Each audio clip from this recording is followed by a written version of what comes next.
Boa noite a todos e a todas. Agradecemos aqui a presença dos acadêmicos do curso de Medicina, terceiros e quarto anos. Agradecemos a presença dos representantes do Laboratório Biocito, do nosso querido ex-vereador Marião, secretário do Desenvolvimento e Turismo, demais autoridades presentes, e dizer que o objetivo desta sessão especial na noite de hoje é conscientizar a comunidade da importância da prevenção do câncer coloretal. Desculpa, até me deu uma falha. Infelizmente, ainda não é muito divulgado e, por intermédio de amigos, entendemos que esta casa também tem que se pronunciar através da mídia, das redes sociais, né, dos amigos, para levar esta informação tão importante para as nossas famílias e amigos. Passamos a palavra à mestre de cerimônias, a nossa colaboradora Adriana. Senhoras e senhores, boa noite, sejam todos bem-vindos à Câmara de Vereadores para a sessão especial do Setembro Verde, um alerta para a conscientização do câncer de intestino. Para debater sobre o assunto, convidamos para compor a mesa Dr. Fernando Vec Martins, presidente da Associação Médica da Serra.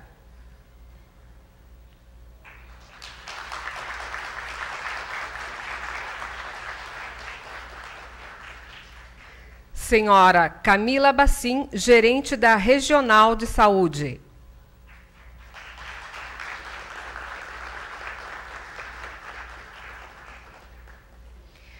Doutor Eduardo Palma, cirurgião geral e especialista em coloproctologia.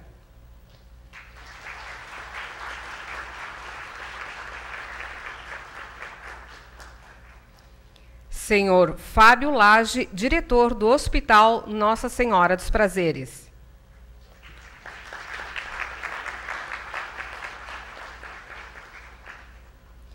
Doutor Fabiano Brum, diretor clínico do Hospital Geral e Maternidade Teresa Ramos, neste ato representando a senhora diretora Beatriz Montemeso.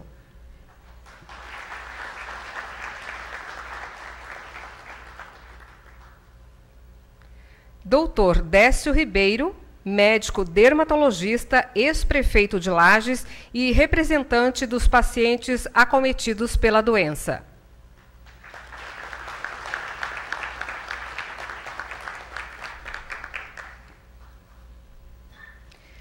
Queremos registrar e agradecer a presença dos acadêmicos do curso de Medicina da Uniplac do terceiro e quarto ano, do ex-vereador desta casa, o vereador Mário Ueller, e registramos a ausência dos vereadores Gerson Mar dos Santos e do vereador Luiz Marim por compromissos já pré-agendados.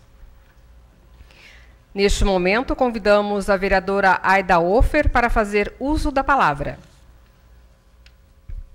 Então, só ratificando a importância desse momento, de estarmos aqui dando uma oportunidade para nós mesmos conhecermos a doença, para que nós possamos colaborar conosco e com os amigos, evitando e fazendo a prevenção e evitando doenças, né? Não só essa, mas como outras tantas que são acometidas. Somos acometidos todos, né, indistintamente. Gostaria de passar a palavra ao doutor Eduardo, que poderá fazer a sua explanação. Pode usar o microfone. Isso. Sim, tu pode usar o microfone lá. Como é que tu quer fazer? Então solicitar o vídeo? Tem o controle? Pode. Pode. Como o senhor achar melhor, doutor. Isso. O objetivo do telão é esse mesmo, porque quando trazia os vídeos, a gente não podia acompanhar.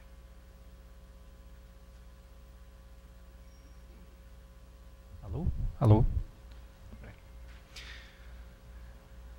É que ele vai... Será que ele pode passar? Ah lá. Muito boa noite a todos. Meu nome é Eduardo Palma. Eu sou médico coloproctologista, atuo em Lages desde o ano de 2002. Faço parte do corpo clínico dos Hospitais Nossa Senhora dos Prazeres Teresa Ramos e sou docente da Uniplac desde o ano de 2004.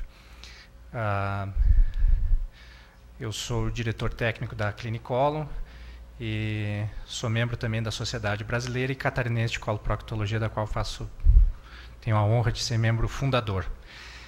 E, inicialmente, então, gostaria de agradecer a oportunidade e agradecendo a excelentíssima vereadora Aida.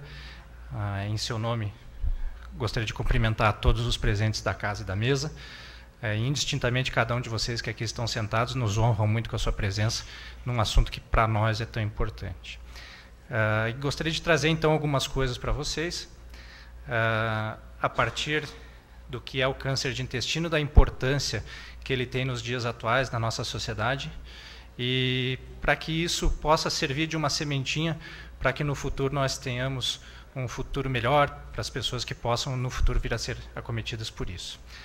Geralmente nós fazemos os agradecimentos ao final, mas por uma questão de ordem vou fazer os agradecimentos no início. Então, eu gostaria que você puder passar o próximo, por favor. Bom, então, a realização dessa campanha não é uma coisa originalmente de iniciativa nossa. Ela foi a partir da Abrapreci, que é a Associação Brasileira de Prevenção ao Câncer de Intestino, que foi, digamos, fermentada, foi aumentada pela Sociedade Catarinense de Coloproctologia, principalmente na pessoa do professor Roland, em Blumenau, que desenvolveu toda essa arte, né, essa que vocês podem ver, da camiseta que a maioria dos senhores estão portando aí. E eles não têm um vínculo de direito autoral, eles disseram, ó, está aí a campanha de prevenção está aí, solicitamos a quem possa e que tenha interesse dentro das suas comunidades que desenvolvam essa campanha. E aí nós da Clinicolum, na minha pessoa, na pessoa do Dr. José Emílio e da doutora Márcia Vaz, resolvemos provocados, né, muito pelo meu querido amigo e irmão Mário Heller, o Mário esteve lá no consultório e disse, olha, o pessoal de Blumenau está se mexendo, o Lages não pode ficar para trás. E a gente estava numa zona de conforto e ele me tirou dessa zona de conforto, né? Porque a gente está no consultório, tanto trabalho, tanta coisa, não, vamos lá, ele disse, né, Mário, se é para fazer confusão, eu mesmo faço, vamos lá e a gente vai conseguir. E a gente começou essa campanha um pouco atrasado, já no 5 de setembro, e hoje, dia 14, a gente conseguiu mexer algumas coisas que eu vou mostrar para os senhores e explicar alguma coisa. Quanto tempo eu teria, presidente? Tá, vou procurar ser breve. Seguinte, por favor. Então, como eu falei de início, já vou fazer meus agradecimentos a nossos apoiadores, que nesse curto período de tempo nós tivemos uma receptividade muito grande, muito bonita e boa de vários apoiadores que eu gostaria de citar um a um. A Associação Médica da Serra, aqui representado pelo seu presidente, a Câmara de Vereadores, da mesma forma, que abriu esse espaço para nós, a Clínica Ana Carolina, Clínica Anime, a Clínica Le Santé, o Hospital de Clínicas Bermir Sajorato, o Hospital Teresa Ramos, também representado aqui pelo Dr. Fabiano Brum, o Instituto Dorvalino Comandoli, que é um instituto que surgiu a partir de um paciente que teve um tumor de intestino e ficou sensibilizado e desenvolveu esse instituto. O Laboratório Biocito, que é o laboratório que faz a maior parte dos nossos exames. O Laboratório Palma, Prefeitura do município de Lages, através da Secretaria do Meio Ambiente, que nos deu um apoio muito grande na iluminação da cidade, do Morro Grande, da Catedral e assim por diante. A SOBED Santa Catarina, que é a Sociedade Brasileira de Endoscopia Digestiva, capítulo Santa Catarina. O senhor Mário, como eu já falei. Supermercados Miatã, que nos proporcionou um outdoor na esquina das avenidas Belisário Ramos e Duque de Caxias. A Unimed Lages e a Uniplac. Seguinte, por favor. Então, só trazer algumas coisas para mostrar para os senhores o que nós conseguimos nesse curto período de tempo. Então, esse é o outdoor que vocês podem apreciar. É uma foto batida de celular, eu peço desculpas pela qualidade, mas está lá num lugar bastante visível. Isso deve ser a iniciativa do Dr. José Emílio, em parceria com o supermercado Miatã, aos quais agradecemos muito. Seguinte, por favor. Aqui, então, a nossa catedral. A gente coloca isso nos grupos, né? O pessoal de Blumenau faz isso, a gente faz também. Então, vai ser publicado isso no site da Sociedade Brasileira de Coloproctologia, dizendo que Lages está enganjada, e dizer aqui para os senhores que não tem nenhum vínculo de conflito de interesse para essa palestra, e essa foto não é de cunho religioso, é só porque é um monumento belíssimo da nossa cidade. Seguinte. Da mesma forma, o Morro Grande, essa foto fui eu que bati, não ficou nada boa, mas a nossa cruz também está verde. Na foto não ficou bem, mas na saída daqui, se os senhores puderem apreciar, ela está bastante bonita também. Bom, e como tudo na nossa vida começa com questionamento, eu gostaria de trazer esse questionamento para os senhores. Que quando a gente colocou, que saiu o outdoor e que a gente começou a falar a respeito dessa campanha, muitas pessoas me perguntaram, mas é possível prevenir o câncer de intestino? Então, essa é o que nos traz aqui essa pergunta primordial. E se é possível, existe uma prevenção? Existe como?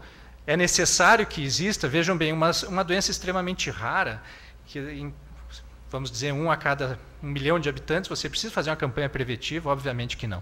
Então, existem números. O que os números vão nos dizer? Os números justificam uma campanha preventiva? Por favor, seguinte. E olhando algum tempo atrás, na revista Caras, que estou conhecida de todos, porque parece que a prevenção do intestino é uma coisa falada só a nível de consultório, só o médico que fala, é uma coisa meio feia falar sobre câncer de intestino. E, curiosamente, quando eu comecei a preparar, a gente começa a perceber que nós encontramos isso, né? Lá na revista Caras. Caso você, professor Jorge Narras, lá da USP, que publicou isso na revista Caras, uma revista de grande circulação, que diz o seguinte: caso você tenha mais de 50 anos, precisa pensar no câncer coloretal. Bom, já não é uma coisa só de consultórios, então. Seguinte, por favor. E eu fui viajar casualmente na revista, até foi a minha esposa que chamou a atenção, disse, olha o que tem na revista da TAM aqui, e eu pedi a permissão para a aeromoça lá, para que eu pegasse e levasse para casa essa revista, para colocar aqui também. E dizendo justamente o seguinte: antes de perder alguém que você ama, perca o medo de falar sobre o câncer de intestino, a doença não afeta só o doente, afeta todo mundo à sua volta. Eu digo que eu fiquei doente junto, que essa é o relato de uma paciente cuja mãe teve... Uma senhora cuja mãe teve câncer de intestino, isso é na revista da TAM também, uma coisa mais leiga e não uma coisa mais de consultórios. Então começa a haver um movimento pensando no câncer de intestino. Seguinte, por favor. E aí nós vamos buscar então números oficiais, que é aquele questionamento que eu fiz logo atrás. O que dizem os números e as estimativas oficiais, que é a última que nós temos. A estimativa para 2017 não saiu ainda. Isso são dados oficiais do INCA, do Instituto Nacional do Câncer. Seguinte. E eles nos dizem isso, que atualmente a distribuição proporcional dos 10 tipos de câncer mais incidentes para 2016, para homem é a próstata, obviamente. Em segundo lugar, o traqueia, bronquio e pulmão por causa do cigarro. E em terceiro lugar, o colo e reto. Números oficiais do INCA, isso é de domínio público, todos têm acesso a essa informação. E para mulheres, ele é o segundo câncer mais comum. Primeiro está a mama, obviamente. Segundo lugar é o colo e reto. Vejo que então os números começam a assustar um pouco, né? Então, mas câncer de intestino tem mais que câncer de colo de útero, e colo de útero o ginecologista me diz que eu tenho que fazer exame a cada 6 meses. Sim, atualmente o câncer de colo e reto, o câncer intestinal, que é o que nós estamos aqui falando, já é o segundo lugar entre os cânceres mais incidentes, para mulheres, e terceiro em homens. Seguinte. Isso só para mostrar para vocês, eu sei que é uma tabela um pouco mais complicada de se entender, porque são números pequenos, mas só para mostrar para vocês que o INCA, inclusive, publica por estado e por capital. Cidades do interior não, mas temos lá no INCA, no site do INCA, a distribuição em numerais para Santa Catarina e Florianópolis, que também confirma que o colo e reto é o terceiro lugar em homens e o segundo lugar para mulheres. A estimativa é que com a diminuição do hábito de fumar na população brasileira, que já diminuiu nos últimos 10 anos 30%, que essa diminuição faça com que o colo e reto passe a ser segundo lugar em homens também, e o pulmão passe a ser o terceiro. Seguinte, por favor. Aqui fala estado por estado, mostrando ali que o colo e reto, se os senhores conseguem enxergar bem, a Santa Catarina é o último ali, são 1.090 casos novos em Santa Catarina. 1.090 casos só esse mês, e o nosso estado ele é pouco populoso. Seguinte, por favor. E aqui mostra a distribuição também por estado. Esse aqui são mais para surtir uma certa curiosidade. Quem quiser ver, isso está disponível facilmente no site do INCA, mostrando que o Rio Grande do Sul e a região ali do Paraná, Mato Grosso, São Paulo ainda tem uma incidência maior do que Santa Catarina. Santa Catarina fica ali no meio, que é na taxa entre 9 e 17 casos. Para homens e mulheres, ali, como vocês podem ver, ele fica naquela parte quadriculada ali. Seguinte. Com isso, concluímos então que a resposta é sim. O câncer do intestino é uma doença elegível para medidas de prevenção. De que maneira? E por quê? Porque ela é de alta prevalência, como os números aqui mostraram, porque ela é possível de detecção em fase pré-clínica, em fase antes de dar sintomas, e isso chama-se prevenção. Ela é passível de tratamento curativo, e nós temos vários pacientes que, graças a Deus, até hoje estão curados da doença, que é um paradigma que ronda muito a sociedade, dizendo que câncer não é, que quando se operar, se mexer, espalha mais ainda, que câncer não tem cura, que se for câncer eu prefiro morrer. E o câncer de intestino, ele é passível de tratamento cirúrgico, sim. E ele dispõe de uma metodologia eficaz para ser pesquisado. Muito bem, então a resposta é sim, nós precisamos fazer uma prevenção. Justifica essas campanhas. Mas e agora, o que nós vamos fazer? Seguinte, por favor. Então, nós temos duas maneiras de fazer a prevenção. Aquela prevenção do dia a dia, como que eu vou me cuidar para não ter um câncer no futuro, ou breve. E qual é a prevenção que o médico, quando eu for na consulta, vai fazer. Que esse é o nosso papel enquanto profissionais da saúde. Nós tínhamos um professor que já é falecido, o professor Mário Rigato, que ele era pneumologista e ele era extremamente contra o tabagismo, etc. E ele dizia numa aula o seguinte, que quando você pega um paciente, no primeiro exame de diabetes, dá que ele é diabético, no primeiro exame, você diz que ele é doente. E ele diz, mas doutor, eu caminho, eu jogo bola, eu trabalho, eu faço tudo que uma pessoa normal faz, e por causa de um exame você está dizendo que eu sou doente? E ele diz, sim, você é doente. Não é depois de 20 anos que aquele diabetes já causou vários problemas à saúde do paciente, na visão, na locomoção, no sistema urinário dele, que você vai esperar 20 anos para dizer que ele é doente. E no cigarro faz isso. Você espera 20 anos a pessoa fumar para dizer que ele está doente. Não tem a ver com câncer de intestino, isso só para fazer um paralelo. O dia a dia é isso. Não é agora eu estou com câncer, eu não posso mais voltar atrás. Então eu tenho que saber quais são os fatores de risco hoje, para que eu tenha uma saúde melhor daqui a 20 anos. Então, a prevenção, nós não podemos fazer uma prevenção só nos pacientes de terceira idade, nós precisamos fazer já nos jovens, e é por isso que agradeço muito a presença dos estudantes de medicina aqui hoje. Então, a prevenção, e eu vou falar um pouco sobre esses fatores de risco em seguida. A prevenção médico-dirigida são as consultas e os exames complementares que devem ser solicitados com bastante cautela e com parcimônia. E nós chegamos, então, nos 3 pilares da prevenção do câncer de intestino. Por favor. Então, a prevenção, os 3 grandes pilares, isso não é coisa minha, isso tem na literatura médica, atualmente são mudanças de comportamento e conscientização da população, obrigado, que é o que nós estamos fazendo hoje aqui. Rastreamento do câncer e lesões precursoras, que é o que nós almejamos que aumente dentro do sistema de saúde. E a parte mais difícil no Brasil, que é o tratamento rápido e acessível a todos, que é uma luta que nós vamos travar sempre, né, até o fim dos dias. Seguinte, por favor. Nós precisamos entender também que houve uma mudança do perfil demográfico, porque, graças a Deus, nós estamos vivendo um envelhecimento da população. E isso se deve à industrialização, aos avanços da ciência e da tecnologia, e ciência e tecnologia também aplicadas à medicina, com novas técnicas cirúrgicas e melhora dos medicamentos e assim por diante, e o processo de urbanização populacional. Tudo isso levou ao envelhecimento da população. Antigamente, na década de 80, a expectativa de vida do brasileiro era em torno de 55 a 60 anos, hoje nós estamos com 77. Então, antigamente, a pessoa trabalhava dos 18 ao 48, se aposentava com 48 e com 55 vinha a falecer. E hoje a história mudou, nós queremos, se Deus quiser, viver bastante tempo, chegar aos 90 ou até mais, então nós precisamos ter qualidade. E, entendendo isso, a gente entende que nós vamos ter um tipo diferente de pacientes a serem tratados e a serem cuidados. Seguinte, por favor. Esse não era para ter entrado. Seguinte, por favor. Não era para ter. Pode passar esse também, pode passar, é que esses eram para estar... Bom, os fatores de risco, então, senhores, os fatores de risco genéticos,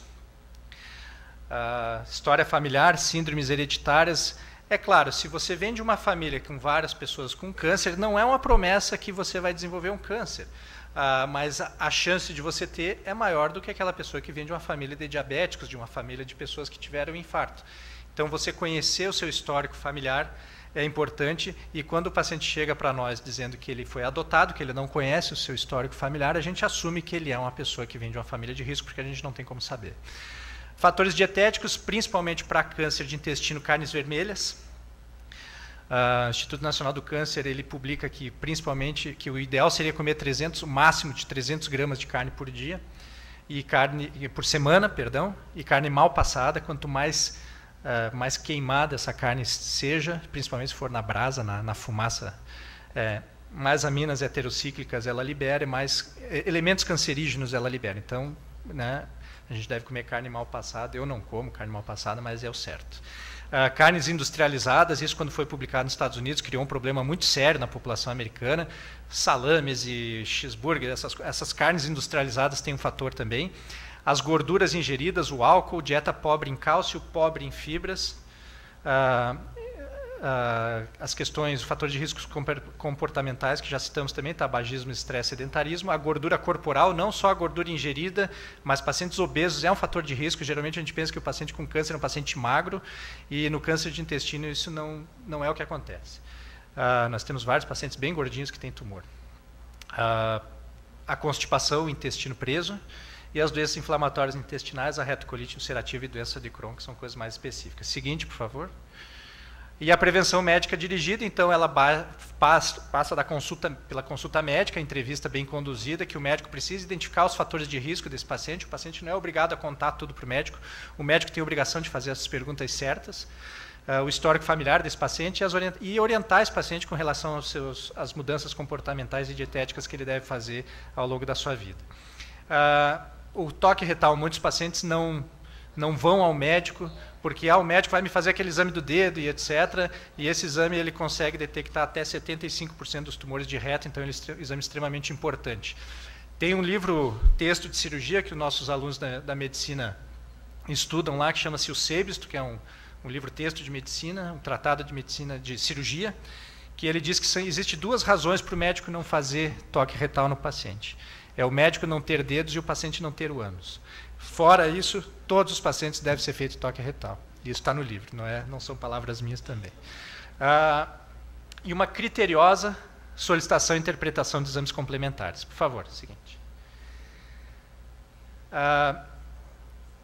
Eu gosto muito dessa imagem, sempre que eu vou falar lá para os alunos, eu gosto de colocar a imagem do iceberg, porque ela nos diz justamente isso. Muitas vezes os sintomas do tumor eles são ausentes, são vagos ou tardios. O paciente não sabe, que o corpo está conversando com o paciente, mas o paciente não entende que aquilo está dizendo para ele vai para o médico, né? Então, às vezes o paciente só enxerga aquela partezinha de cima do iceberg, e é a missão do médico, é a missão não só nossa especialista no consultório como coloproctologista, mas dos médicos de postos de saúde, os clínicos gerais, os médicos que fazem check-up, né? De tentar enxergar o que está abaixo da superfície, de descobrir toda a gama de sintomas que esse paciente pode estar apresentando e sem achar que aquilo é sintoma. Então, eu acho que essa imagem ela é fundamental. Todo médico tem essa imagem na sua cabeça, ele consegue fazer uma medicina um pouquinho melhor. Seguinte. Quais são os sinais e sintomas que nós devemos suspeitar do câncer de intestino, então? Dor abdominal, perda ponderal involuntária, né? Eu perdi peso, mas eu fui para a academia e para nutricionista, ótimo. Eu não fiz nada e perdi 5 quilos no mês. Espera aí, né? O que está acontecendo? Anemia inexplicada, alteração do hábito intestinal, na questão da cor, cheiro, calibre das fezes, né? Doutor, meu cocô era normal, agora ele está fino como um lápis. São queixas que a gente escuta, isso tem que ser investigado. Sangramento pelo ânus, obviamente. Tem muitos pacientes que dizem, doutor, sempre sai aquele sanguinho quando eu vou no banheiro normal. O único sangramento no ser humano normal é a menstruação nas mulheres uma vez por mês. Fora isso, sangramento sempre é problema. Pode ser uma coisa muito simples, pode ser uma coisa muito grave. Mas sangramento nunca pode ser, desde um sangramento na gengiva para escovar os dentes, nunca pode ser interpretado como uma coisa normal. Cólicas, uma massa abdominal. Eu tive um paciente que ele estava na academia fazendo abdominal e sentiu que subia uma bola e aquilo era um tumor. O paciente precisa se conhecer, né? Astenia, que é a perda de forças, a perda de vontade, né? E a inapetência. Seguinte, o toque retal, ele bota muito medo, principalmente nos homens, mas ele não tem nada demais, é rápido, é simples, é indolor, é apenas desconfortável, mas ele é extremamente importante. Seguinte. A anoscopia, outro exame que nós temos à disposição no consultório também. Simples, feito com material descartável, muito tranquilo. Seguinte. Pode passar, esse não era para estar aí. Os exames complementares que o coloproctologista dispõe são vários. Eu trouxe 2 para vocês aqui. Então, o sangue oculto fecal. Os estudos mostram que é sangue oculto. Eu não tem, quando eu vou dar descarga lá no banheiro, não tem sangue. Mas o laboratório, e hoje com novas técnicas do sangue oculto fecal, que não precisa mais fazer aquela dieta, etc. São novos exames que detectam a presença de sangue que a pessoa não vê. Isso é estatisticamente significativo. É um exame simples, barato, um exame de fezes que pode fazer. E isso a título de rastreio populacional, ele é um exame que deve ser estimulado para que seja feito. E aqueles pacientes que mostram sangue oculto fecal positivo, daí sim encaminhados para o especialista. Claro que o exame considerado padrão ouro é a colonoscopia, que esse sim é um exame que nós vamos falar um pouquinho mais, porque é aí que mora a prevenção. Mas o sangue oculto fecal ele precisa ser estimulado como exame de rastreio, e eu sempre falo que nós especialistas acabamos fazendo pouca prevenção, porque o paciente quando vem encaminhado ao especialista ele já tem sintomas, já tem problema. Então a prevenção ela deve partir das bases. E na base o que geralmente que vai estar disponível é o sangue oculto fecal. Seguinte. Então, vou falar um pouquinho agora sobre a colonoscopia. A colonoscopia previne o câncer? Essa é uma pergunta que muitas pessoas fazem. Pode passar, não era para estar aí esse também. Bom, então muitas pessoas enxergam o médico coloproctologista como um monstrinho segurando uma espada incandescente que vai matar ele, né? E seguinte, por favor. E quem já fez colonoscopia, os alunos que acompanham na clínica muitas vezes os exames, sabem que a colonoscopia a gente faz num ambiente extremamente tranquilo, geralmente com uma música tranquila de fundo. O paciente dorme durante o exame, não vê nada, está sedado. E o exame é muito tranquilo e o paciente geralmente quando acorda do exame eles já fizeram. Esse é o nosso dia a dia, não é aquele do monstrinho. Seguinte, por favor. E esse, para mim, eu considero que é a principal imagem que eu gostaria de mostrar para vocês na noite de hoje é o seguinte. Nem sempre, mas na maioria dos casos, nos tumores, tanto os hereditários quanto nos esporádicos, o tumor de intestino, quando ele surge, ele é benigno, chamado de pólipo adenomatoso. E existe uma correlação entre o tamanho do pólipo e a transformação maligna. Então, o pólipo adenomatoso ele surge como uma picadinha de mosquito, que é aquela primeira imagem que vocês veem lá. E o paciente, obviamente, não sente nada. É uma pinta, como essas pintas que nós temos no corpo. E ela vai crescendo. E à medida que ela vai crescendo, ela pode sofrer um processo de transformação para câncer. O adenoma passa a se chamar adenocarcinoma. Então, em um determinado momento, quando cresce essa lesão, ela vai para a lesão pré-maligna e ela ultrapassa essa fronteira da benignidade para a malignidade, transformando-se então no câncer. A questão da isso, por exemplo, não acontece no câncer de mama, não quero falar mal da mamografia, mas a mamografia ela faz detecção precoce do câncer, que é extremamente importante, mas não faz prevenção. Se a mulher faz o exame hoje e não tem nada na sua mama, ano que vem ela fizer, tem um tumor, já é um tumor. Porque não existe essa progressão do pré-câncer para o câncer como aqui existe. Então, de fato, a colonoscopia, o exame de intestino, pode prevenir o câncer. Porque se eu descubro um pólipo, enquanto ele é apenas um pólipo, através de um canal que tem dentro do colonoscópio, a gente passa um laço e remove esse pólipo na fase benigna, na fase pré-clínica. O paciente não sente nada ainda, né? E aí eu posso dizer para o meu paciente, o senhor está curado de um câncer que o senhor ainda não teve.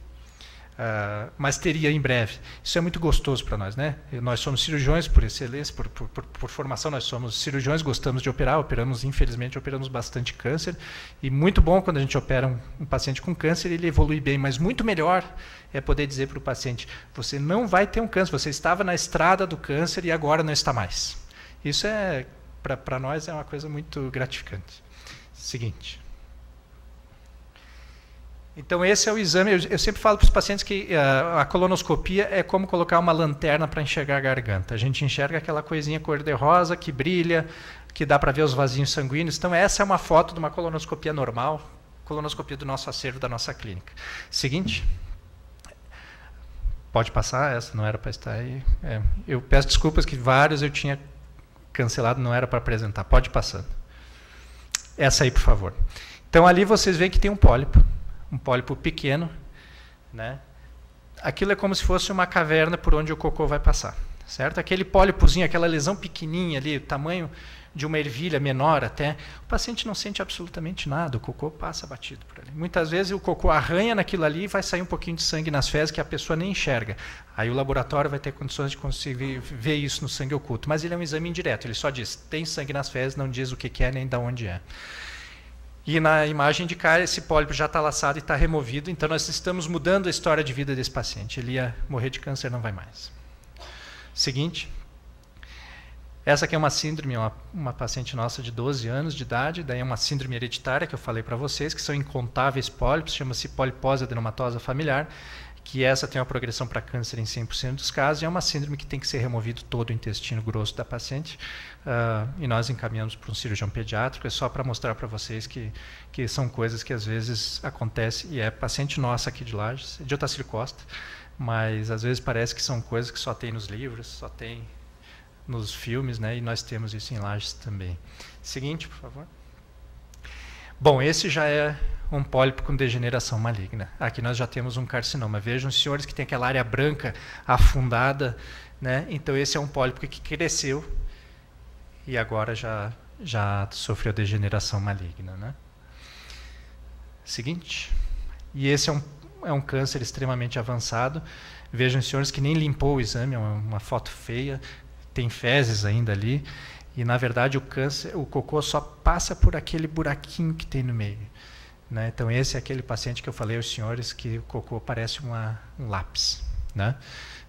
Dor, sangramento, perda de peso, obviamente, já é um estágio avançado. Nós já estamos falando em cirurgia de grande porte, já estamos falando de quimioterapia, radioterapia, talvez usar bolsa de colostomia, afastamento do emprego dele, e muitas vezes do cuidador da filha, geralmente do filho, do familiar da esposa, do esposo.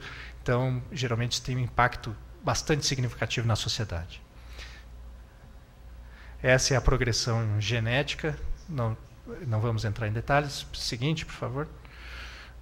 Aqui também mostrando que quando o tumor ele cresce para dentro, ele vai crescendo para fora da parede também e adentrando a órgãos adjacentes, como bexiga, ovário, útero, e a hora que ele pode pegar nos vasos linfáticos e vasculares, ele pode ter, então, essa disseminação à distância para fígado, pulmão, ossos e sistema nervoso central, enfim. Seguinte. Pode passar, esses não... Ah, que pena. Pode passar. Também. Esses são outros exames complementares, é para uma outra aula. Era para ter excluído esses slides, eles deveriam estar bloqueados, né? Pode passar. Também são outros exames, é uma coisa mais... Pode passar, pode passar. Pode ir passando, eu digo a hora de parar, por favor.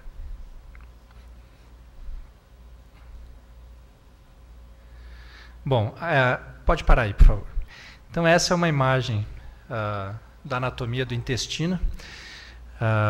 Eu tenho no meu consultório, eu mostro para os meus pacientes uma revista super interessante que mostra o cérebro, na barriga, dizendo que o intestino é o segundo cérebro. Tinha um professor meu na residência que ele dizia que a pessoa, em vez de fazer assim, deveria fazer assim.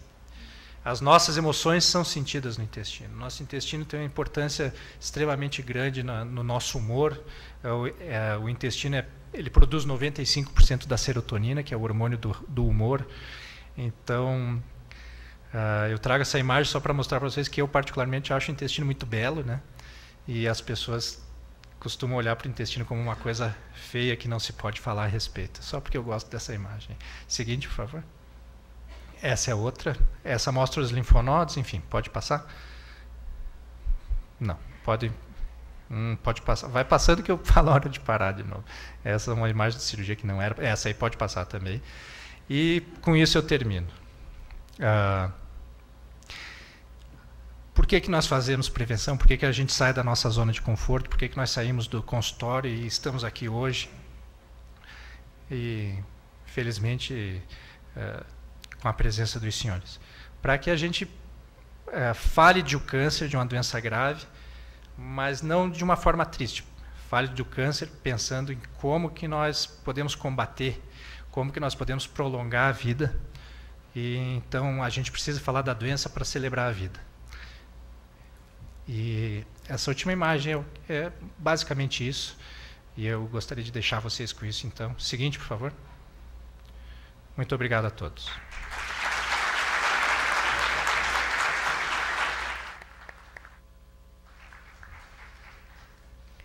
Convidamos para fazer uso da palavra a senhora Camila Bassin, gerente da Regional da Saúde.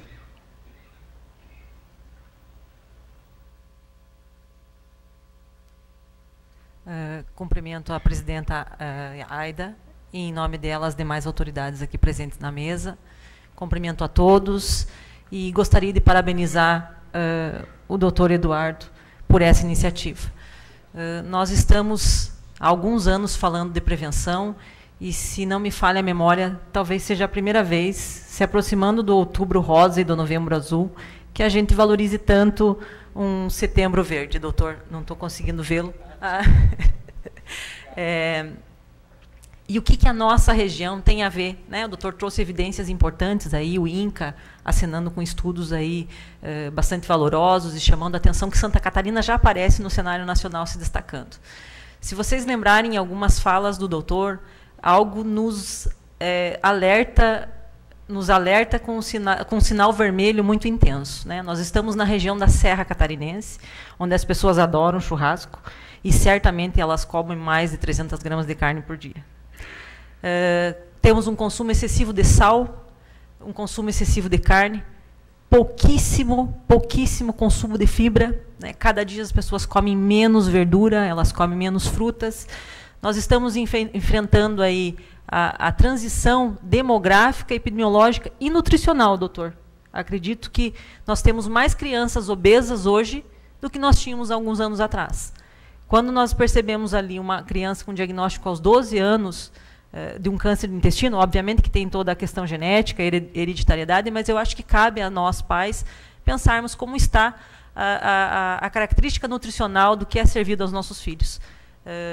Trabalhamos nas escolas com alguns projetos de vigilância nutricional e nos assusta identificar que a criança mudou o seu perfil. Ela não conhece mais o feijão, ela não conhece mais aquela combinação que nós sempre passamos aos nossos filhos, aos nossos colegas, aos nossos pacientes, do que é realmente importante manter na sua dieta. A Serra sofre, sim, com a questão do câncer de intestino. É uma pena que, por muitos anos, a gente só foque no rastreamento do CA de colo, através do Papa Nicolau, e do câncer de mama, através da mamografia. Mas eu trouxe alguns dados para vocês aqui do nosso sistema nacional, o DataSUS. Então, são números absolutos que nos servem de alerta. Eu acredito que essa preocupação não pode ser só do especialista. A base, a atenção primária de saúde, ela precisa dar acesso a esses pacientes. Homens e mulheres de 50 a 75 anos obrigatoriamente precisam rastrear. Isso é o que o caderno de atenção básica, o CAB 29, traz, né? Então, o Ministério da Saúde exige que seja ofertado na atenção primária o sangue oculto, a pesquisa de sangue oculto nas fezes, e pacientes que positivarem para casos como esse sejam encaminhados, então, para exames mais acurados, como a colonoscopia ou a retossigmoidoscopia. Desculpe aí, doutor. O que nós temos de dados, então? Óbitos, mortalidade. Quantas pessoas morreram nos anos 2013, 14, 15 e 16? Peguei essa série histórica de 4 anos. Em Lages, nós tivemos 31 óbitos em 2013, 30 em 2014, 30 em 2015 e 38 em 2016. Um total nessa série histórica de 129 pacientes. Se nós considerarmos as pessoas que internaram de 2014 até 2017, que essa série eu puxei até julho, nós tivemos 683 internações nos CIDs de neoplasia maligna de cólon, junção reto-sigmoide, reto-ânus do canal anal. Então, percebam, nós temos pacientes morrendo e nós temos pacientes adoecendo. Adoecendo por doenças que podem ser preveníveis e detectáveis precocemente. E aí vale, enquanto profissionais de saúde que aqui estamos, acadêmicos, né, acredito que temos um número importante aí de profissionais em formação, de avaliarmos como está a nossa estrutura de atenção primária. Como nós estamos trabalhando para detectar precocemente, rastrear esses pacientes, tratar e acompanhar. Um paciente com um diagnóstico de CA de cólon, do intestino, que precisa de uma intervenção cirúrgica, ele precisa ser acompanhado, né? Nós temos que pensar numa linha de cuidado para ele, porque a vida dele não vai mais ser a mesma. A sua fisionomia, a sua autoestima vai mudar. A partir do momento que ele entra num hospital para fazer um procedimento cirúrgico, para extrair um tumor, ele sai feliz quando o doutor diz para ele, ó, eu extraí 100% do seu tumor, mas por um tempo você vai ter que evacuar dentro de uma bolsa. Isso tem um impacto muito grande na autoestima, ou da mulher ou do homem. Isso vai ter uma interferência muito grave na visão que ela vai ter do seu corpo. E qual o acompanhamento que nós damos para esse paciente na pós-alta? Como é que nós olhamos ele até a sua recuperação, até a reversão, se ele puder reverter, ou se isso for permanente? E falando, o que afeta mais, né? O que nós temos? Afeta mais homens, afeta mais mulheres? Vamos falar novamente da população serrana. Em 2016, nós tivemos 24 casos, né, de óbitos em homens e 19 óbitos em mulheres. Então, percebam, não há uma diferença tão grande. Então, o que nós convencionalmente adotamos? Outubro é o mês da mulher. Então, nós vamos falar de câncer de mama e de câncer de colo. E nós perdemos a oportunidade de falar do câncer do intestino. E aí nós percebemos uma mulher obesa, fumante, usando colesteróis alterados, e ela passa por nós porque nós focamos no quê? Na mama e no colo do útero. Aí chega o Novembro Azul. Os homens já olham para nós apavorados, né? Porque eles já pensam que nós vamos fazer assim para eles. Venham que nós vamos fazer o exame de próstata. Só penso na próstata, né? Vamos para as campanhas educativas. Mas a minha próstata está boa, não tem problema. Eu vou fazer o PSA. A recomendação hoje da Sociedade de Urologia nem é mais a recomendação de rastreamento nível A, né? Então, novamente, nós focamos o quê? No Novembro Azul. Sim, câncer de próstata mata, mas nós também temos que pensar como é que está a detecção e o rastreamento para o câncer do intestino. Que bom, eu acho de extrema relevância esse momento, presidente. Eu acho que nós precisamos ampliar essa discussão. É muito oportuno iniciarmos o outubro agora, desvelando essa questão, doutor. Eu acho que nós precisamos avançar e o nosso sistema de saúde tem que pensar que acesso nós estamos dando, de que modo esses pacientes estão sendo acolhidos nas nossas unidades. E se ele não estiver na nossa unidade? Que maneira de captar, de rastrear, que estratégia nós estamos utilizando para trazê-los até o serviço? Eu espero que nós possamos novamente voltar aos nossos cenários assistenciais, depois dessa fala, né, depois desse momento aqui, e pensar com as nossas equipes o que nós queremos oferecer de diferente nesse outubro que é rosa, nesse novembro que é azul, mas de uma população que está adoecendo, né, que está tendo indicadores de mortalidade e de internações e morbidade. Então, nosso paciente está aí, está ao nosso alcance, e nós precisamos nos mobilizar. Agradeço a oportunidade de estar aqui. Agradeço a presidente por abrir a Câmara, essa casa do nosso povo, para essa discussão. E parabéns, doutor, mais uma vez, pela sua iniciativa.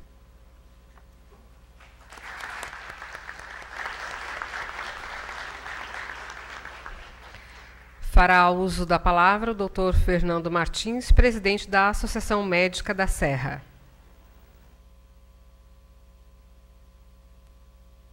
Alô, boa noite. Boa noite a todos. Parabéns, em primeiro lugar, ao Dr. Eduardo Palma pela brilhante iniciativa.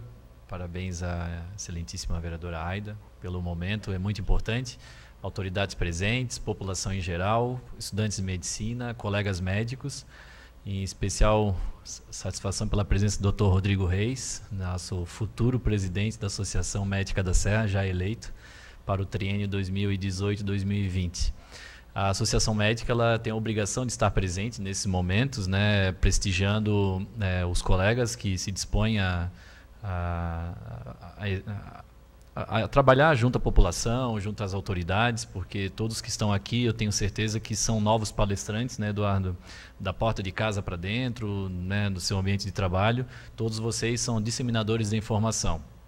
Como mastologista, né, eu fico muito feliz, em particular, saber que o Outubro Rosa ele contamina o calendário, né, e a gente vê hoje o ano todo colorido, né, cada mês com um lembrete, com uma lembrança especial, e é muito importante, né, funciona e com certeza repercute. Quando a gente fala em prevenção do câncer de mama, no Outubro Rosa, a gente fala em descobrir o câncer no início, como você falou, né, então incentivo à mamografia, a consultas com mastologista, faz a gente aumentar o número de câncer de mama detectado, né, então existe uma tendência na estatística do câncer de mama no Brasil e no mundo, é que cada ano se tenha mais casos de câncer de mama. E desde que se fala em estatísticas de câncer no Brasil, sempre na mulher o primeiro sempre foi a mama e o segundo sempre foi o câncer de colo de útero, sempre foi assim, exceto de 2015 e 2016 para cá. Então nos últimos 3 anos o câncer de colo de útero deixou de ser o mais comum. E deixou de ser o segundo mais comum e passou a ser o terceiro. Quem assumiu a posição foi o câncer de colo, né, do intestino. E por quê? Né? Porque quando a gente fala em prevenção do câncer de colo de útero, com incentivo ao Papa Nicolau, métodos de barreira, né, vacinação contra o HPV, a gente fala em evitar o surgimento, é uma prevenção primária, ou seja, ela é até mais eficaz do que a execução da mamografia para câncer de mama. E é um puxãozinho de orelha até para a sociedade de proctologia que o câncer de colo intestinal, né, que ele também caia nessa tabela, porque ele pode ser prevenido, né, antes de surgir, né? Então, por isso que é muito importante, assim, momentos como esse tem uma dimensão gigantesca, né, no combate, né, na prevenção. Como a Camila comentou, né, a nossa cultura local muito forte em carnes, né, em carne vermelha, então nós somos submetidos a vários fatores de risco, né, até mesmo involuntários. Então, né, a campanha do Setembro Verde, tenho certeza que vai repercutir lá na frente, né, e a gente espera que seja um evento que a cada ano, né, ganhe uma dimensão maior. E muito obrigado pelo convite, né, e a Associação Médica vai estar sempre do teu lado, pode ter certeza. Muito obrigado.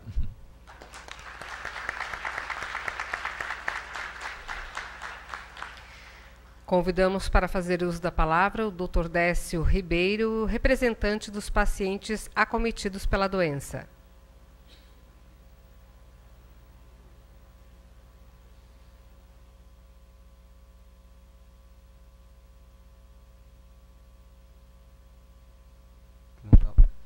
Eu quero inicialmente aqui saudar e parabenizar aqui a vereadora presidente Aida, e da mesma forma também os nobres edis aqui dessa casa, e cumprimentá-los e cumprimentar a Câmara de Vereadores de Lages por trazer exatamente um tema tão importante como esse. Eu acho que essa é a função do Legislativo, que é a Casa do Povo, justamente de trazer temas que elevem a discussão da sociedade, eleve o nível da discussão na Câmara. Me perdoe eu fazer esse comentário, como eu já fui deputado, já fui parlamentar, fui prefeito, então eu me sinto mais à vontade de fazer esse comentário e esses cumprimentos a todos vocês. Temos que trazer temas aqui relevantes para a sociedade, discutir educação, discutir agricultura, discutir políticas públicas, questão social, a causa dos problemas. Nós temos que discutir a questão da felicidade do povo. Satisfação em viver. Por isso, eu quero cumprimentá-los, estimulá-los para que tragam mais. Veja que belo debate com pessoas de alto nível, cientistas, que estudam, que gastam seu tempo cumprindo a sua missão tão nobre e preocupados em prevenir as doenças. E nós, médicos, que a grande maioria vive da doença. Na verdade, nós não fazemos saúde pública. Nós praticamos a cura, procuramos curar, mas nós vivemos na indústria da doença, com aparelhos cada vez mais novos, e etc, etc. E vem aqui colegas de uma área abrir o coração para justamente evitar que as pessoas cheguem até ele. Nós que temos esse espírito público, essa consciência social, precisamos, meu caro Fábio, diretor do hospital, abrir essa discussão. Minha presidente, diretora, sempre minha chefe, Camila, da Regional da Saúde, que tem essa responsabilidade de trazer esses temas em toda a nossa região. Dr. Fernando, presidente da Associação Médica, aqui trazendo seu apoio, como o Dr. Fabiano representando a Beatriz, ouvindo e vendo a explanação belíssima desse especialista aqui, que eu tenho dito assim, que hoje a clínica dele já é pequena, já está a doutora Márcia, já está o José Emílio aqui, também ampliando a clínica, porque eu disse assim, é a melhor clínica do sul do Brasil. Talvez do Brasil, para mim é do mundo, porque ele me curou. É o melhor médico do mundo. É claro que esse apoio, essa técnica, nós tivemos aqui. E eu, que fui submetido à sua intervenção, eu só pedi a ele qual a hora de operar, eu disse assim, Palma, eu vou pedir um companheiro para te ajudar aqui, já que eu sou colega, vai que você treme a tua perna para eu não ficar na mesa.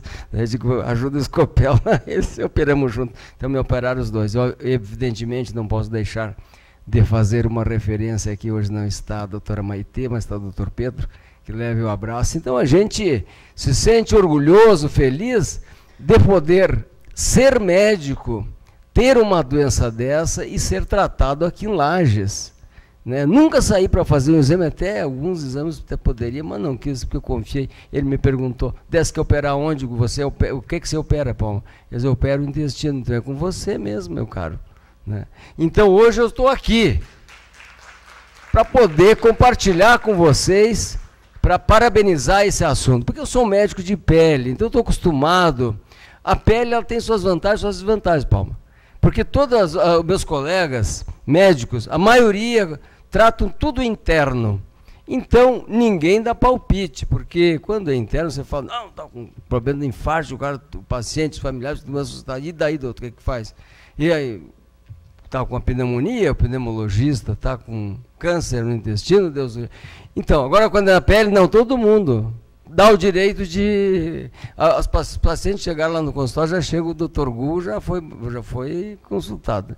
Então, eu só quero saber, uma confirmação, não, você está certo, o doutor Gu está certo. Então, o médico de pele acaba tendo que repartir com os pacientes o diagnóstico e o tratamento. Mas o que eu quero dizer é o seguinte, bem rapidamente, dizer que é uma alegria muito grande estar aqui. Eu tive esse privilégio de ser um sobrevivente dos antes. Eu tenho que dizer assim, impressionante quanta gente eu tenho falado por aí que teve câncer de intestino e estão curados. Falo com todos eles, estão todos curados, só não quero falar com os que morreram. Esses eu não quero, né, Marião? Enquanto nós estivermos aqui falando, nós estamos vivos aqui. E o Marião é o outro que está ali também. Eu quero também representá-lo. Nós somos da associação que sobrevivemos graças à eficácia do tratamento. Mas a detecção do câncer. Então, eu vou contar um pouquinho bem rapidamente minha história. Eu andava até engordando, faceiro, fazendo os exames de rotina, e esqueci sempre de fazer um exame. E aqui quero chamar a atenção para os jovens universitários, futuros médicos. Eu aprendi na faculdade que sempre tinha que fazer exame de rotina, sangue oculto nas fezes. E não sei por que tanto lidar com a pele de fora que eu esqueci do de dentro. Esqueci de fazer o tal exame, mas só o sangue oculto, não era nem aquele outro, Aida. Porque o outro é terrível a primeira vez, agora já estou acostumado. Porque o dia que cheguei lá para fazer o exame de colonoscopia, o Palmer me apresenta um enfermeiro desse tamanho assim, ó. E eu, com aquela vestimenta que vocês sabem, é um guarda-pó furado atrás. E quando o cara chegou para mim, daí, doutor, pronto? Quando eu olhei para ele, o que eu vou fazer? Pronto, né? Vamos. Fui obrigado. Então, para descontrair. Mas, na verdade, eu andava, achava que estava bom. Até que andava com aquela ronqueira na barriga, e ronca para cá e ronca para lá, e eu não... Mas o que eu ando comendo, meu Deus do céu? Eu não sou gastro nem prócto. É um dia que aquele Felipe Massa correndo, um domingo, que levou aquela pedrada, os mais velhos se lembram, os novos nem se lembram mais, faz tempo. Levou uma pedrada na corrida, eu estava na cama com a Sandra, como sempre, né? Que sempre sou ela que me acompanha em tudo, até na cama. Então, estava nós dois, eu digo, Sandra, ando com a ronca, eu vou me examinar. Olha só. Eu me lembrei do tempo de estudante, fazia uma semiologia, comecei a me apalpar. Fiquei bem, pá. De repente eu olho aqui no flanco esquerdo, uma massinha assim, digo, não é possível. Quando eu pus o dedo, digo, fiquei quieto, digo, Sandra, eu acho que estou com câncer. E ela, como sempre, vai pensar bobagem, o que é isso? Eu digo, acho que a segunda vez ela até me retrucou, pare com isso dessa. Na terceira não falei mais, fiquei quieto. Passei o domingo inteiro me apalpando. E aquilo acho que podia ser gás, mas essa porcaria não é fezes, isso aqui vai se mexer e nada. E já senti, porque não teve do segunda-feira cedo, a primeira coisa que eu fui, já fui direto lá no fazer o ultrassom. E eu ali junto, porque é terrível esse momento, é terrível. Eu ali junto com o Charles, ali, olhando a ultrassom na televisão, e eu digo, é aqui, ele passava o ultrassom para cá, para lá, para cá. E ele aqui, ele não ia, deixou bem por último. Quando ele chegou, que olhou aqui, está com o intestino obstruído, 85%, ó, e tem 3 ganhos mais. Né? Digo, pô, câncer. Não, mamãe, pode não ser. É aquelas conversas que todo mundo faz para os outros. Não, para acalmar. Digo, vamos falar a verdade. Tem que falar com calma. Digo, não, já estou com saudade dele antes dele, não ódio, mas a repulsa, porque tem que fazer que a gente se esquecia.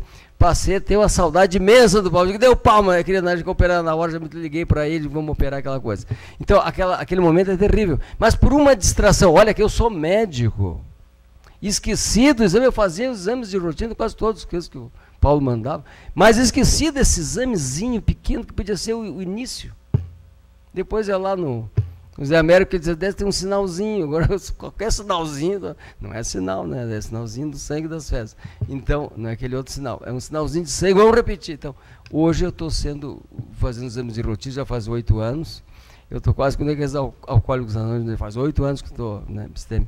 Mas então é cada dia, cada um dia. Mas eu quero terminar dizendo o seguinte, a causa do câncer, o Palma ali fez a parte técnica, a parte orgânica, aquilo, alimentação, etc. Mas e fator genético. O fator genético ele é fundamental. Depois eu fui fazer uma análise da minha família, eu tive vários tios que morreram de câncer de intestino, minha avó morreu, tive uma prima que morreu, meu tio teve, e como é que eu me distraí tanto? Então vale essa alerta, pergunte para a família, converse como é que morreram os seus avós, bisavós, etc, tal, tios, etc. As famílias estão pequenas, mas é importante fazer uma pesquisa. Mas basicamente, o que favorece o aparecimento? Também, e ali está o estresse. Mas o que é o tal de estresse? Nosso organismo, ele tem um mecanismo de defesa importantíssimo. Importantíssimo. E quando a mente está bem, quando tudo vai bem, por qualquer motivo, seja um abalo, uma perca, até uma perca da eleição, né? Às vezes a gente se abala, né? E a gente não sabe perdoar, e a gente tem que aprender a perdoar, e a gente, depois que tem o câncer, que a gente aprende a perdoar. Mas daí que a gente vê, quer dizer, abala, eu não posso negar que eu me abalei, porque eu perdi a eleição, eu achei que a predisposição não sabia, a genética não tinha me dado conta, mas o abalo que eu senti não foi fácil. Porque daí eu fui entender o seguinte, que a gente tem que aprender a aprender com os problemas e não sofrer com eles. Nós precisamos aprender a aprender com os problemas. Graças a Deus existem problemas para a gente encontrar as soluções. É muito difícil dizer isso porque é uma mudança de comportamento, você perdoar. Você tem que trabalhar no positivo. A agenda tem que ser positiva, fazendo plano, fazendo sonhos, buscando coisas novas e trabalhando na felicidade. Tem um país aí, não sei se é Tibete, que tem o Ministério da Felicidade. É discutido como é que a sociedade, as cidades, como é que as ações do governo, as políticas públicas, como é que elas se direcionam para as pessoas serem mais felizes. Pessoa feliz, ela, no mínimo, não retarda o câncer, né, Palma? Foi o que você falou ali, e terminou muito bonito com a família, e aquilo ali, feliz. E depois eu fui aprender que o meu pai sempre dizia, você não entra na política porque é um ninho de cobra. Eu digo, mas como? Pai, não é assim. Aí entrei, as cobras me picaram, aí fui descobrir que as cobras não têm culpa, porque a mordida delas também faz parte da natureza delas, o problema delas é o veneno. Então nunca pise no rabo da cobra, porque ela pode te dar uma mordida venenosa. E aí, quando alguém me quer entrar na política, eu digo assim, qual é o meu conselho dessa? Digo, vale na farmácia São Sebastião, compre 2 vidros de específico pessoa. Por quê? Porque você vai prevenir o veneno das mordidas das cobras, porque fatalmente elas vão te morder, e a mordida é venenosa. E eu não sabia, estava desprevenido. Então, aprendi depois, li filosofia, li psicologia, li física quântica, li religião, autoajuda daqui, dali, tudo que eu tinha. Até me ajudou para falar no consultório melhor, para ser um médico melhor. Até esses dias me perguntaram, foi lá até uma juíza, disse, doutor Décio, por que o senhor não faz aquela receita batida à máquina? Essas letras são tão feias dos médicos. Digo, olha, doutor, boa pergunta. Eu sou um médico meio antigo, que eu prefiro fazer a receita artesanal. Eu não gosto muito no médico, é tudo tomador de depoimento, qual é a tua dor, onde é que é? Parece que eu digo, eu não tenho escrivão do meu lado. Digo, eu sou obrigado a olhar nos seus olhos, a olhar na sua feição, porque o médico clínico, ele precisa olhar o fácias do paciente. Recado para os estudantes. É importantíssimo conhecer a história de vida da pessoa, o que é que ela trabalha, o que é que ela trabalha, como é que ela trajeto. Você é uma pessoa senta muito angustiada, muito ansiosa, você já sabe que é um nervosinho tanto à frente. Que é aquele que é calmo demais também, aquele que tem um olhar catatônico, de repente está com depressão. E tu imagina, quer dizer, o médico, ele tem que esquecer um pouquinho só o corpo da pessoa. Ele precisa entender um pouquinho da alma, e olha que eu sou dermatologista. Eu procuro hoje olhar a pele, mas procuro enxergar a alma, que é a história de vida. Se essa pessoa é feliz, se ela está bem, se ela não está. Porque cada um de nós tem uma missão nessa vida. Cada um de nós tem uma missão. Vamos fazer da nossa vida, fazer jus à vida que Deus nos deu. Isso é importante para a prevenção dos cânceres, dos infartos e da infelicidade. Esses dias eu até perguntei para a doutora Vilma, que ela falava muito nessa missão. Eu digo, doutora Vilma, vou lhe fazer uma pergunta. Que missão teve os espermatozoides que estavam do meu lado e não vingaram? Não fecundaram? Os coitadinhos, meus irmãozinhos, não puderam nascer. Por que eu nasci? Que missão tiveram eles? Fiz essa pergunta para ela. E ela disse, mas como? Uma missão importantíssima. Mas, doutor, eu aprendi que eu sou um vencedor, eu venci milhões, etc. e tal. Mas não é assim. A missão deles foi te carregar como se fosse um grande cortejo para o momento sublime da concepção. Ali terminou a missão deles e ali começou a tua, e de cada um, naquele momento, começou a nossa missão. Portanto, vamos fazer jus à nossa vida, vamos ser dignos para nós, para os nossos familiares, para a nossa sociedade, buscando a felicidade das pessoas, respeitando a todos, não só a nossa felicidade, porque ela é egoísta, segundo Paulo Freire. A felicidade ela tem que ser compartilhada. Vamos perdoar mais, vamos amar mais, coisa que eu faço todo dia, por isso que a Sandra sempre me acompanhando, certo? É por isso que eu estou aqui também, para ajudar o tratamento.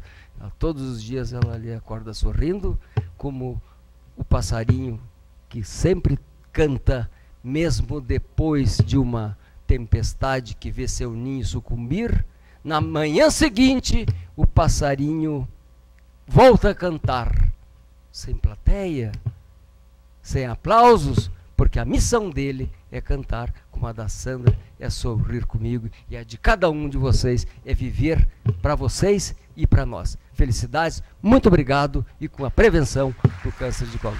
Obrigado.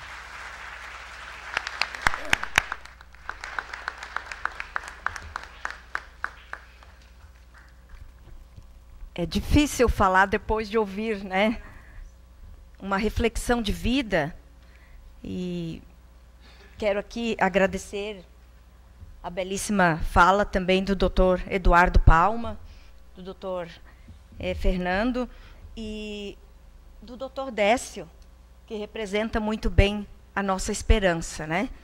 É possível, tem cura, é possível prevenir, ele deu a resposta, né? Então vamos convidar o Dr. Maurício, que foi eleito pelos demais vereadores, né? E agradecer também a presença do vereador Jair, do vereador Lucas, do vereador Amarildo, do vereador Ivanildo, do vereador Bruno, do vereador Osni, que estão aqui também prestigiando esse momento tão importante e essa aula maravilhosa que nós recebemos aqui. Doutor Maurício, por gentileza. Boa noite, presidente. Vou até inverter, que eu ia deixar o doutor Décio por último.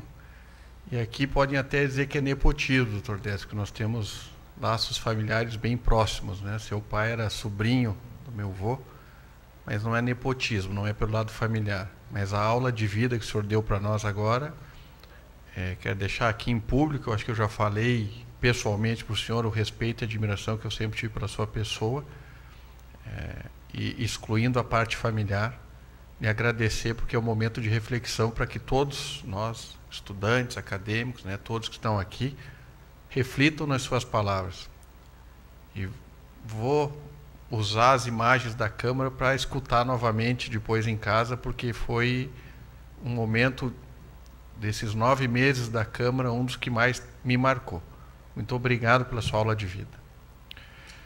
Quero aqui para agradecer a presença do Fábio Lage, representante do hospital, da nossa gerente de saúde da regional, a Camila Bassim, doutor Fernando, presidente da Associação Médica, doutor Fabiano, pessoa com quem estudamos junto há muitos anos, somos amigos, acho que não vou falar aqui, mas há mais de 30 anos, e o Dudu, assim como eu posso chamar, se me permitir, Eduardo, doutor Eduardo, qual que a tia Maria Emília, tio Zé Américo, né, desde criança, a doutora Márcia, esposa, a Manu, que eu vi ali, linda. Tivemos a relação, começando a amizade com o irmão do Eduardo, Fabiano, com o qual jogávamos basquete junto. Até o doutor Jean não está aqui, que não acreditou que nós fomos campeão várias vezes. E eu lembro de uma frase da tia Maria Emília, rebote, Fabiano, né? São coisas que marcam a gente. Então, o Dudu, também moramos junto em Curitiba, estudamos no Positivo, a qual eu queria ser dentista. E acho que, graças a Deus, errei, não passei no primeiro vestibular, desisti. Então, estou aqui cheio de amigos, né, na mesa, pessoas conhecidas. Que o doutor Décio também, saudá-lo, voltar agora à rotina, ex-deputado, ex-prefeito, a qual sua sabedoria, lhe agradecer pela presença. Meu amigo, ex-secretário, secretário, ex-secretário, ex-vereador, Marião, a todos aqui presentes, principalmente aos universitários, dizer que, apesar de advogado, eu tenho uma ligação muito estreita com a saúde. Eu fiquei em torno de quase 8 anos como gerente, diretor e assessor jurídico da Secretaria Estadual da Saúde. Só não faço cirurgia, Eduardo, mas prescrição, muitas vezes o pessoal já me procura para prescrever. Eu brinco, porque 8 anos no dia a dia, você vai tendo noção um pouco de medicamento, de doença. A dona Sandra ali também, né? Dizer que nesse período, muitos amigos, muitos parentes, como o senhor citou, doutor Décio, se foram por essa doença câncer, né? Inclusive meu pai, minha avó, esposa de amigos, Eu poderia citar aqui, acredito que, se não dezenas, centenas de pessoas muito próximas que se foram pelo câncer. Temos outras doenças, né, outras patologias que apareceram depois do câncer. E já se tem controle. Exemplo, a AIDS, né, hoje já se controla, dificilmente, se a pessoa seguir o seu tratamento, é mais uma doença social do que problemática. E o câncer não se acha solução. Quero lhe parabenizar, doutor Eduardo, pela provocação. E eu tenho dito, qual é a função da Câmara? Principalmente ser provocado pelos senhores. Para que a gente tenha momentos desse, de maio amarelo, né, de trânsito, que mata muita gente também. Outubro rosa, novembro azul. Eu não me lembro agora se é dezembro dourado, que trata da oncologia infantil. Então tem também, é muito importante a presença dos senhores aqui, para que a gente possa, né, divulgar, principalmente a prevenção dessas formas de câncer. A gente tem debatido muito, até por essa minha atividade na saúde. Eu fui convidado já, estou no 5º ano como presidente da Comissão Estadual de Saúde da OAB. E toda reunião mensal entra a oncologia, doutores, na pauta. Todos os meses, nós advogados, vários ligados à saúde, por assessorias de vários hospitais, de unidades, de prefeituras, entra na pauta a oncologia. Eu acho que a conscientização, através destes movimentos, é que podem melhorar o dia a dia e acabar ou reduzir com esse problema que a gente tem hoje a nível mundial. Eu discuto muito, dei palestras, porque eu cuidei de um período da judicialização da saúde por 2 anos e meio. A gente montou uma estrutura em Florianópolis, ao qual eu era o responsável. E algumas vezes fui vaiado, quando fui ministrar palestras, onde eu cobrava da população, e a qual sempre cobravam do poder público, o direito à saúde, do artigo 196 da Constituição. E muitas vezes eu coloquei, há anos isso, desde 2006, 2007, o dever à saúde. Porque a gente não é regrado pela alimentação, a gente não faz exercício, a gente não controla o sal e o açúcar, a gente excede em álcool, e depois vem as doenças hepáticas, vem a oncologia, vem uma série de problemas cardíacos. E me deparei esses dias com o Dr. Drauzio, uma frase cobrando o dever à saúde.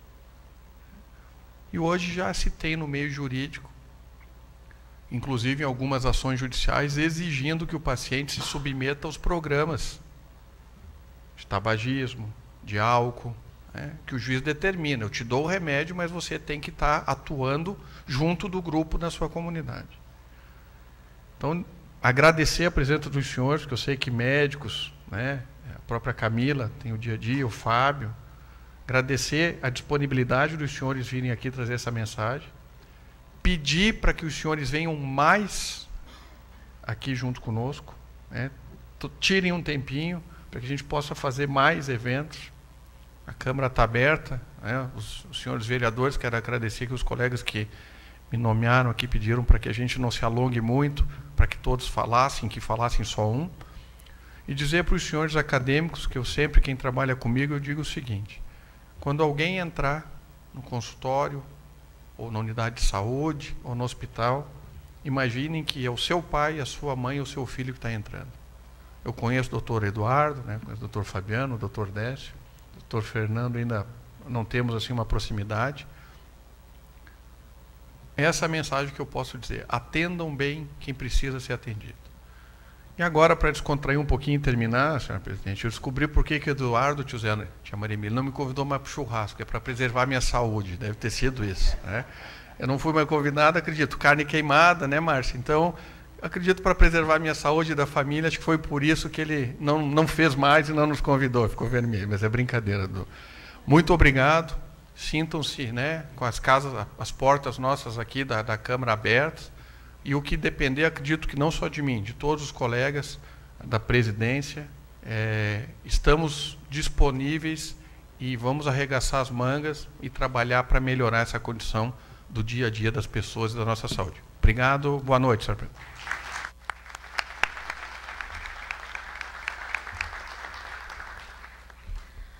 Então, gostaria de agradecer mais uma vez a presença de todos, me desculpar porque passei lendo o nome dos vereadores e ali era o vereador Ivanildo, mas estava o vereador David Moro, que se faz presente nesta noite.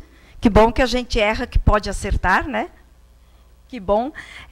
Dizer, que, como o doutor Maurício falou, esta casa está e estará sempre aberta a discussões que se refere à nossa população, à saúde da população. Temos discussões mais acaloradas, menos acaloradas, mas estas discussões que fala da prevenção da saúde da nossa população, ela tem prioridade e ela deve ganhar força nesse mês de setembro, que jamais será esquecido por esta casa. Este é o primeiro setembro de muitos outros que com certeza virão para refletirmos a importância da prevenção do câncer de intestino e outras doenças que nós também trabalhamos e abrimos as portas dessa casa.